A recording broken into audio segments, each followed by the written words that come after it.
UK का visa लग गया है बाइक का। जसविंदर भाई हैं साथ में और इनका वीज़ा लगा है, ये वीज़ा है इनका।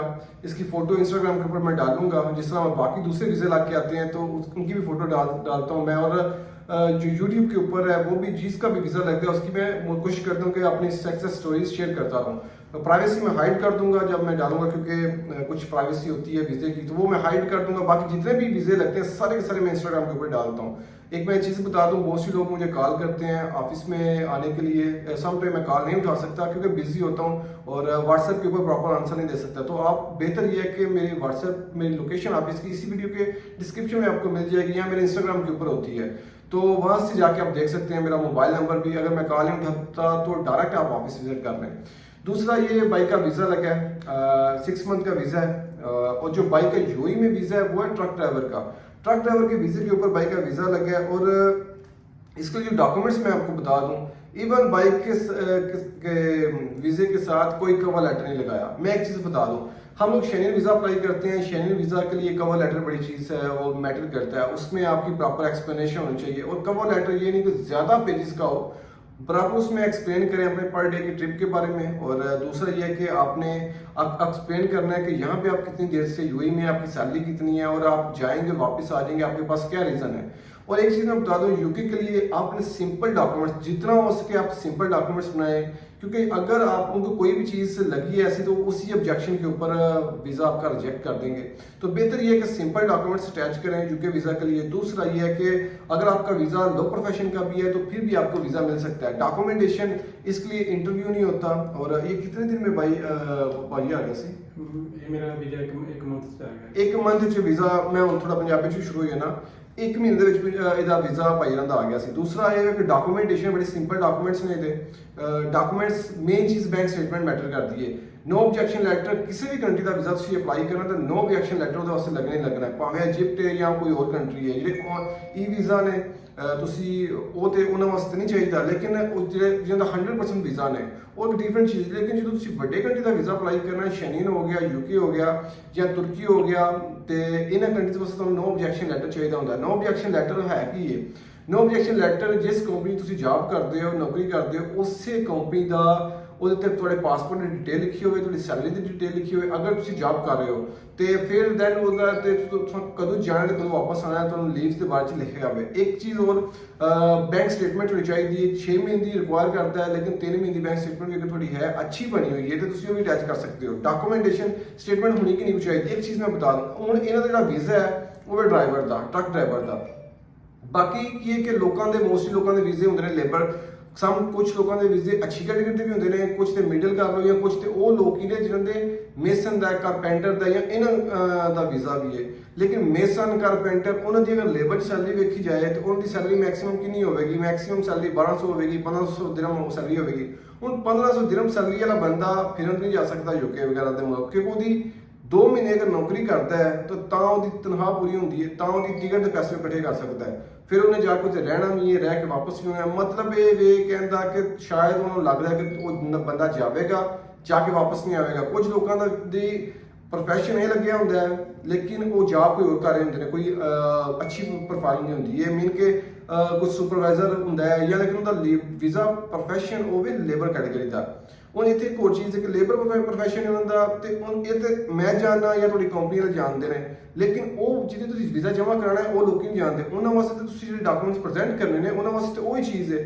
ਤੁਸੀਂ ਆਪਣਾ ਤੁਹਾਡੇ ਪਾਸਪੋਰਟ ਦਾ ਵੀਜ਼ਾ ਲੋ ਕੈਟੇਗਰੀ ਦਾ ਲੱਗਿਆ, ਤੁਸੀਂ ਲੋ ਕੈਟੇਗਰੀ ਦਾ ਉਹਨੂੰ ਦਿਓ, ਉਹਨਾਂ ਦੀ ਨਜ਼ਰ ਦੇ ਵਿੱਚ ਇਹ ਬੰਦਾ ਮੇਸਨ ਹੈ ਜਾਂ ਕਾਰਪੈਂਟਰ ਜਾਂ ਉਹ ਆਰਡੀਨਰੀ ਲੇਬਰ ਹੈ। ਲਿਹਾਜ਼ਾ ਅਗਰ ਤੁਸੀਂ ਵੀਜ਼ਾ ਅਪਲਾਈ ਵੀ ਕਰਨਾ ਹੈ, ਜਿਹੜਾ ਤੁਸੀਂ ਪ੍ਰੋਫੈਸ਼ਨ ਅੱਛਾ ਵੀ ਹੈ ਤੁਹਾਡਾ, ਲੇਕਿਨ ਤੁਹਾਡੇ ਪਾਸਪੋਰਟ ਤੇ ਵੀਜ਼ਾ ਪ੍ਰੋਫੈਸ਼ਨ ਡਿਫਰੈਂਟ ਹੈ, ਤੁਸੀਂ ਆਪਣਾ ਬਿਹਤਰ ਵੀਜ਼ਾ ਅਪਲਾਈ ਕਰਨ ਪਲੱਸ ਸਟੇਟਸ ਚੇਂਜ ਕਰਾਓ।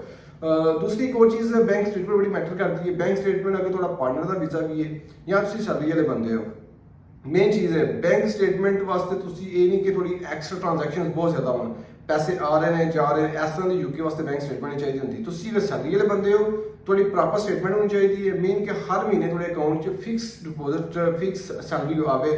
अगर 1 तो लैके 10 के दरम्यान जो मर्जी आइए, भावें पार्टनर का वीज़ा है, फिक्स डिपोजिट थोड़े अकाउंट। मीन कि थोड़ी जी कंपनी है वो बिजनेस कर रही है, मिलियन दिरहम तक बिजनेस कर रही है, सॉरी, लेकिन ਕੀ ਹੈ ਕਿ ਤੁਹਾਡੇ ਸਾਰੇ ਪੈਸੇ ਤੁਹਾਡੇ ਨਹੀਂ ਹੈ, ਤੁਹਾਡੇ ਬਿਜ਼ਨਸ ਦੇ ਪੈਸੇ ਨੇ। ਤੁਸੀਂ ਆਪਣੀ ਪ੍ਰੋਫਿਟ ਮੰਥਲੀ ਜਿਹੜੀ ਹੈ ਉਹ ਤੁਸੀਂ ਡਿਪੋਜ਼ਿਟ ਕਰਨੀ ਹੈ ਆਪਣੇ ਅਕਾਊਂਟ ਦੇ ਵਿੱਚ, ਜਾਂ ਆਪਣੀ ਕੰਪਨੀ ਦੇ ਅਕਾਊਂਟ 'ਚ ਕਰ ਲਓ ਜਾਂ ਪਰਸਨਲੀ ਕਰ ਲਓ। ਉਹਦੇ ਵਿੱਚੋਂ ਆਪਣਾ ਐਕਸਪੈਂਸ ਤੁਹਾਨੂੰ ਰੱਖਿਆ ਜਾਵੇ, ਤੁਹਾਡਾ ਮੰਥਲੀ ਖਰਚਾ ਜਿਹੜਾ ਵੇ, ਉਸ ਤੋਂ ਇਲਾਵਾ ਤੁਹਾਡੀ ਸੇਵਿੰਗ ਹੈ। ਇਹ ਜਿਹੜੀ ਦੋ ਤਿੰਨ ਚੀਜ਼ਾਂ ਨੇ ਨਾ, ਇਹ ਚੀਜ਼ਾਂ ਦੇ ਉੱਤੇ ਹੀ ਬੇਸਿਕਲੀ ਯੂਕੇ ਦਾ ਵੀਜ਼ਾ ਬੇਸ ਕਰਦਾ ਹੈ। ਫਿਰ ਉਸ ਤੋਂ ਇਲਾਵਾ ਇੱਕ ਹੋਰ ਚੀਜ਼ ਹੈ, ਜਦੋਂ ਤੁਸੀਂ ਐਪਲੀਕੇਸ਼ਨ ਫਾਰਮ ਫਿਲਅਪ ਕਰਦੇ ਹੋ ਤੁਸੀਂ ਯੂਕੇ ਦਾ, ਤੇ ਉਸ ਐਪਲੀਕੇਸ਼ਨ ਫਾਰਮ ਦੇ ਵਿੱਚ ਵੀ ਤਿੰਨ ਕੁਐਸਚਨ ਨੇ। ਇੱਕ, ਤੁਸੀਂ ਮੰਥਲੀ ਐਕਸਪੈਂਸ ਤੁਹਾਡਾ ਖਰਚਾ ਕਿੰਨਾ ਯੂਏ ਦੇ ਵਿੱਚ। ਦੂਸਰਾ, ਤੁਸੀਂ ਜੋ ਯੂਏ ਦੀ ਮੈਂ ਗੱਲ ਕਰੀ ਹਾਂ, ਤੁਸੀਂ ਕਿਸੇ ਹੋਰ ਕੰਟਰੀ 'ਚ ਵੀਜ਼ਾ ਅਪਲਾਈ ਕਰਦੇ ਹੋ, ਸੇਮ ਹੀ ਪ੍ਰੋਸੀਜਰ ਹੁੰਦਾ ਹੈ। ਯੂਏ 'ਚ ਤੁਸੀਂ ਵੀਜ਼ਾ ਅਪਲਾਈ ਕਰਦੇ, ਤੁਹਾਡਾ ਖਰਚਾ ਮੰਥਲੀ ਕਿੰਨਾ ਹੈ ਯੂਏ ਦੇ ਵਿੱਚ। ਫਿਰ ਉਸ ਤੋਂ ਇਲਾਵਾ ਤੁਹਾਡੀ ਸੈਲਰੀ ਮੰਥਲੀ ਇਨਕਮ ਕਿੰਨੀ ਹੈ ਤੁਹਾਡੀ, ਈਅਰਲੀ ਜਾਂ ਮੰਥਲੀ। ਇੱਕ ਇਹ ਹੁੰਦਾ ਹੈ। ਇੱਕ ਤੀਸਰਾ ਆਪਸ਼ਨ ਹੁੰਦਾ, ਤੁਸੀਂ ਉੱਥੇ ਜਾਣਾ ਹੈ, ਜਾ ਕੇ ਕਿੰਨਾ ਖਰਚਾ ਕਰਨਾ ਤੁਸੀਂ ਆਪਣੀ ਟ੍ਰਿਪ ਦੇ ਉੱਤੇ।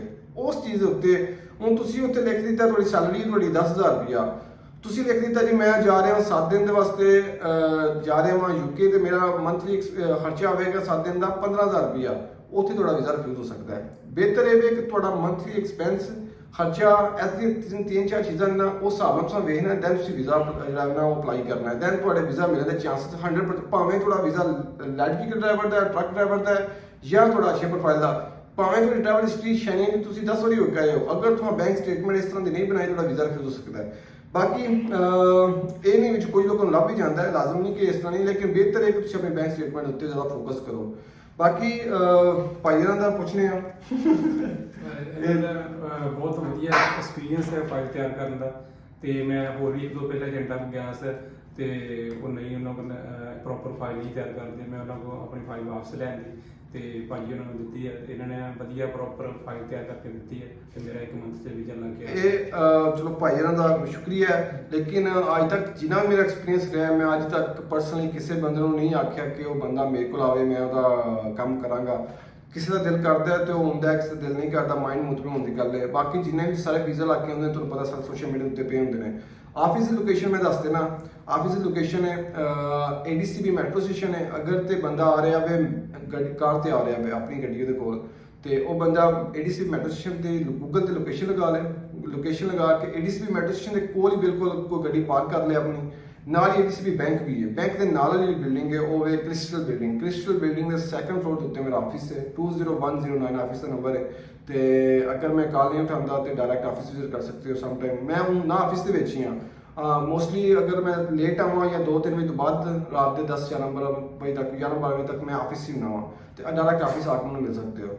ਤੇ ਬਾਕੀ ਇਨਸ਼ਾਅੱਲਾ ਮਿਲਦੇ ਹਾਂ ਅਗਲੀ ਵੀਡੀਓ। ਬਾਕੀ ਉਹ ਵੀ ਕਾਫੀ ਜ਼ਿਆਦਾ ਵੀਜ਼ੇ ਲੱਗੇ ਨੇ, ਉਹਦੀ ਮੈਂ ਵੀਡੀਓਜ਼ ਵਗੈਰਾ ਅਪਲੋਡ ਕਰਾਂਗਾ। ਬਾਕੀ ਕੁਝ ਚੀਜ਼ ਇਹ ਕਿ ਮੈਂ ਵੀਡੀਓ ਅਪਲੋਡ ਕਰਨਾ ਮੋਸਟਲੀ, ਲੇਕਿਨ ਪਤਾ ਨਹੀਂ ਕਮਿਊਨਿਟੀ ਵਾਇਲੇਸ਼ਨ ਦੀ ਵਜ੍ਹਾ ਤੋਂ ਜਾਂ ਕੋਈ ਰਿਪੋਰਟਸ ਕਰਦਾ ਹੈ, ਸਮਝ ਨਹੀਂ ਮੇਰੀ ਵੀਡੀਓ ਰਿਮੂਵ ਹੋ ਜਾਂਦੀ ਹੈ। ਕਾਫੀ ਜ਼ਿਆਦਾ ਮੇਰੀ ਵੀਡੀਓਜ਼ ਰਿਮੂਵ ਹੋ ਚੁੱਕੀਆਂ ਨੇ ਆਲਰੇਡੀ, ਔਰ ਕਾਫੀ ਚੀਜ਼ਾਂ ਤੁਸੀਂ ਅਗਰ ਟਿਕਟੋਕ ਦੇ ਅਕਾਊਂਟ ਤੇ ਜਾਓ ਤਾਂ ਉੱਥੇ ਮੇਰੀਆਂ ਵੀਡੀਓਜ਼ ਪਈਆਂ ਨੇ, ਉਹ ਮੈਂ ਸਾਰੀਆਂ ਵੀਡੀਓ ਮੈਂ ਬਣਾਈਆਂ ਹੁੰਦੀਆਂ ਨੇ YouTube ਵਾਸਤੇ ਵੀ, ਲੇਕਿਨ ਮੇਰੇ YouTube ਦੇ ਵੀਡੀਓਜ਼ ਦੇ ਉੱਤੇ ਮੈਂ ਅਪਲੋਡ ਕਰਨਾ ਵਾ, ਦੈਨ ਉਸ ਤੋਂ ਬਾਅਦ ਘੰਟੇ 2 ਘੰਟੇ ਬਾਅਦ 3 ਘੰਟੇ ਬਾਅਦ ਮੇਰੀ ਵੀਡੀਓ ਰਿਮੂਵ ਹੋ ਜਾਂਦੀ ਹੈ।